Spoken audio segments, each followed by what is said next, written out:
the most exciting team in the division, because I don't think the Chiefs are exciting because at this point we know what to expect. We've seen this story a couple of Yeah, times, I don't know right? about you. I don't know about you if you've ever seen Patrick Mahomes throw a football, but I'm still excited. So you speak for They're yourself. exciting to watch, but not predict. True, true, Right? true. Like we know what y'all gonna do. Yo, I've been waiting all my life to have that team where it's just like, well, the Chiefs. So then let's talk about some other people real quick. Like I've been waiting my whole life. You don't understand. I'm still waiting for that for the Bears. Understood. Shout out to the Chicago Bears. I got the Chargers going 11-6, and I really like this team. I think they should be quite dominant. I have them losing to the Chiefs twice, the Browns, the Ravens, the Patriots, and the Steelers, because they get the Steelers early. And like looking at this roster, man, it's cute. Ooh, it's cute. LA football is coming back. Yes, indeed. Yes, indeed.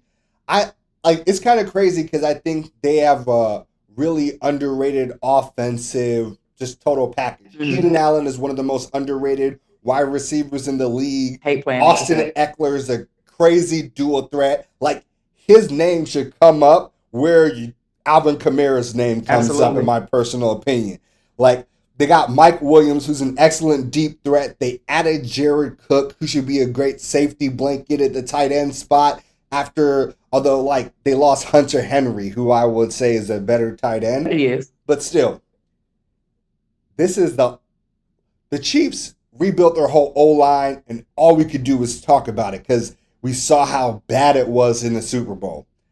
The Chargers low-key did the same thing, right? They got Rashawn Slater, who I think was arguably the second or third best offensive lineman in this draft. They got Corey Linsley from Green Bay, who was Pro Football Focus's highest rated center of last season. They spent the bag. Yeah. They got Brian Beluga at right tackle. They were like, yo, this Herbert kid is kind of... He's the truth. And look, the song says, Jesus be a fence all around me every day. They said, okay, Justin Herbert, you got the hair. You got the, did he cut his, I think he cut his hair off. You used to have the Jesus hair. He did. You used to have the Jesus locks. We're going to put a fence around you. All right. And they started to figure some things out. The Chargers have consistently been our most interesting threat.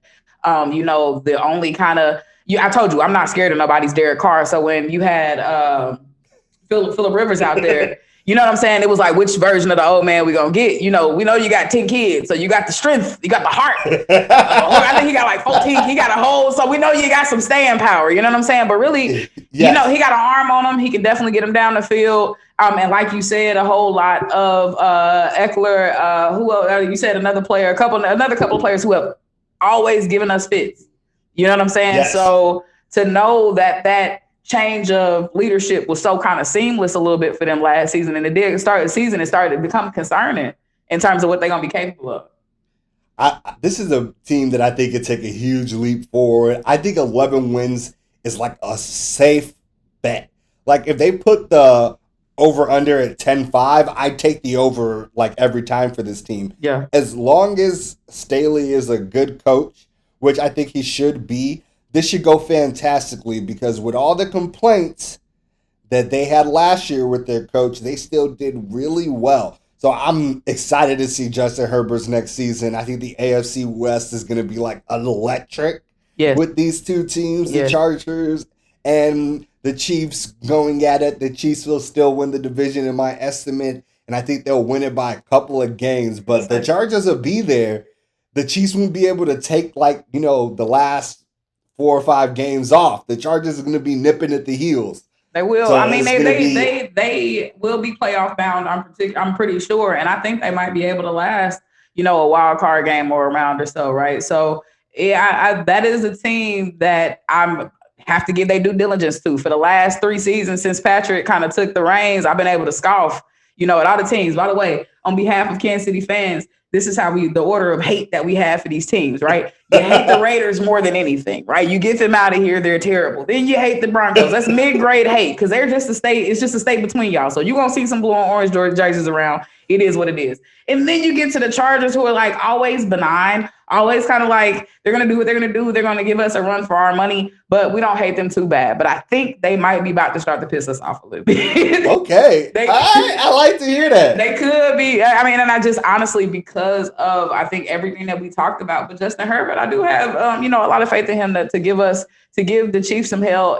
Maybe not the Chiefs some hell, you know what I'm saying? We're going to eat, but some other teams that will make it interesting to see who makes it out of the division on top.